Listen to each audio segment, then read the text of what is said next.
ஓம் ஸ்ரீ லட்சுமி நாராயணாய. கும்பம் ராசிக்கான 2026ஆம் ஆண்டு குரு பெயர்ச்சியின் பலன்கள். 2026 ஜூன் மாதம் 2ஆம் தேதி குரு பகவான் மிதுனம் ராசியிலிருந்து கடக ராசிக்கு பயிற்சியாகி உச்ச நிலையை அடைகின்றார். இந்த குரு பகவான் உங்களுக்கு 11 மற்றும் 2ஆம் ஆதிபத்தியம் பெற்றவர். எனவே இந்த குரு பகவானவர் உங்களுக்கு 10, 12, 2ஆம் பாவகத்தை பார்வையிடுவதால் முதலில் தொழில் வளத்தை மேம்படுத்துவார், தொழிலை மேம்படுத்துவார். வேலை இல்லாதவர்களுக்கு வேலை வாய்ப்பை கட்டாயமாக கொடுப்பார். 6க்கு சென்ற குரு பகவான் இதுவரை 5இல் இருந்து நன்மைகளை ஏற்படுத்தியிருப்பார், பிரச்சனைகளை சற்று குறைத்திருப்பார். இனி 6க்கு சென்று உங்களை வேகப்படுத்துவார்.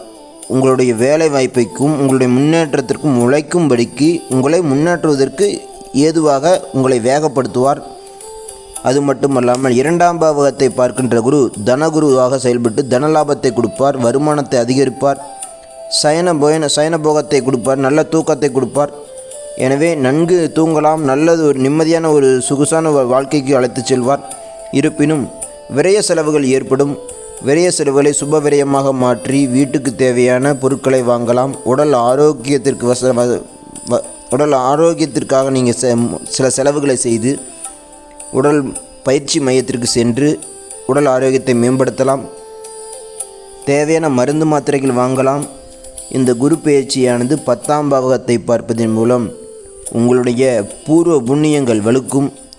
முன்ஜென்ம நற்கர்மாக செய்திருந்த அந்த நற்கர்மாவின் பலன் இந்த டைமில் இந்த குரு பயிற்சி காலகட்டத்தில் நல்லதாக உங்களுக்கு நடக்கும். இருப்பினும் குரு பகவானை வியாழன்கிழமை அதிகாலை 6 மணியிலிருந்து 7 மணிக்குள் சென்று தட்சிணாமூர்த்தியை சென்று வழிபடுங்கள். அனைத்தும் நல்லதாகவே நடக்கும். சில கட்ட பஞ்சாயத்துகளும் சில போட்டி பொறாமைகளும் வம்பு வழக்குகளும் இந்த 6க்கு சென்ற குரு பகவானால் ஏற்பட வாய்ப்பு இருக்கிறது. அவசரப்பட்டு சண்டைக்கு நாம் செல்ல வேண்டாம். அமைதியை கடைபிடியுங்கள். முடிந்தால் திருச்செந்தூர் முருகப்பெருமானை வணங்குங்கள். அமைதியை கடைபிடிப்பதன் மூலம் அதிசாரமாக செல்வார் குரு. இந்த 2026 கடைசி 3 மாதங்கள் 2027 முதல் 2 மாதங்களும் அதிசாரமாக சென்று குரு பலமாவார். குருபலமாகி உங்களுக்கு நன்மைக்கு ஏதுவாக உங்களுடைய பிரச்சனைகளையும் கடன்களையும் உடல் உபாதைகளையும் சரி செய்து உங்களுக்கு சமாதானத்தை தந்து மனதிற்கு இதமாக உங்களை வழிநடத்துவார்.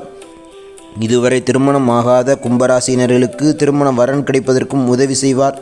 2026 கடைசி ஒரு 2 மாதங்கள் உங்களுக்கு நன்மைக்கு ஏதுவாக வழிநடத்துவார். இதுவரை பொறுத்து விட்டீர்கள். 7.5 சனியின் தாக்கம் இனி படிப்படியாக குறைந்துவிடும். கவலை வேண்டாம். குரு பகவான் வழிபடுவது மிகுந்த நல்லது. குலதெய்வத்தை சென்று வழிபடுங்கள், நல்லதே நடக்கும். குடும்பத்தில் இருந்த சலசலப்புகளும் கவலைகளும் போட்டி பொறாமைகளும் படிப்படியாக விலகும். 12ஆம் பாவத்தை பார்ப்பதால் தேவையில்லாத செலவுகள் ஏற்படும். தேவையில்லாத செலவுகளை நீங்கள் பார்த்து கவனமாக செலவு செய்யுங்கள். சுபவிரியமாக மாற்றிக்கொள்ளுங்கள். நிம்மதியையும் கொடுக்க கடமைப்பட்டவராக இந்த குரு பகவான் இருப்பார். 10ஆம் பாவத்தை பார்ப்பதன் மூலம் இதுவரை செய்யக்கூடிய தொழிலில் புது யுக்தியை நீங்கள் கடைபிடிப்பீர்கள். கால் வலி இருக்கிறதுக்கு கால் வலி எல்லாம் சரியாவதற்கு இது உதவி செய்யும். கடன் வாங்கி கடன் மூலமாக தொழிலில் முன்னேற்றம் அடைவதற்கும் உதவி செய்வார் இந்த குரு பகவான். எனவே உங்களுக்கு தேவையான வசதி வாய்ப்புகள் அனைத்தும் அதிசாரமாக செல்லக்கூடிய குரு உங்களுக்கு சிம்மராசிக்கு சென்ற பிறகு ஒரு 3 மாதங்கள் சிறப்பாக செயல்பட்டு 7.5 சனியின் தாக்கத்தை முழுமையாக குறைத்து விடுவார். நம்புங்கள், அனைத்தும் நன்மைக்கு ஏதுவாகவே நடைபெறும். திருச்செந்தூர் செல்வதும் அருகிலுள்ள தட்சிணாமூர்த்தியை வழிபடுவதும் சனிக்கிழமை விநாயகப் பெருமானை வழிபடுவதும் 7.5 சனியின் தாக்கத்தையும் குறைக்கும். குரு பகவானின் பலத்தையும் கொடுத்து உங்களுக்கு முன்னேற்றத்தை கொடுக்கும். ஸ்ரீ லட்சுமி நாராயணன் ஜோதிட யூடியூப் சேனலை சப்ஸ்கிரைப் செய்து எனக்கு ஆதரவு தருங்கள். நல்லதே நடக்கட்டும். நல்ல மாற்றம் வரப்போகிறது. அவசரம் வேண்டாம். பொறுமையுடன் தியானம் செய்யுங்கள். தினந்தோறும் 10 நிமிடம் தியானம் செய்து பக்குவப்படுத்தி குரு பகவானை வழிபடுவதன் மூலம் மிகப்பெரிய வாழ்வியல் மாற்றத்தை விரைவில் நீங்கள் அடையப் போகிறீர்கள். நன்றி. ஓம் ஸ்ரீ லட்சுமி நாராயணாய.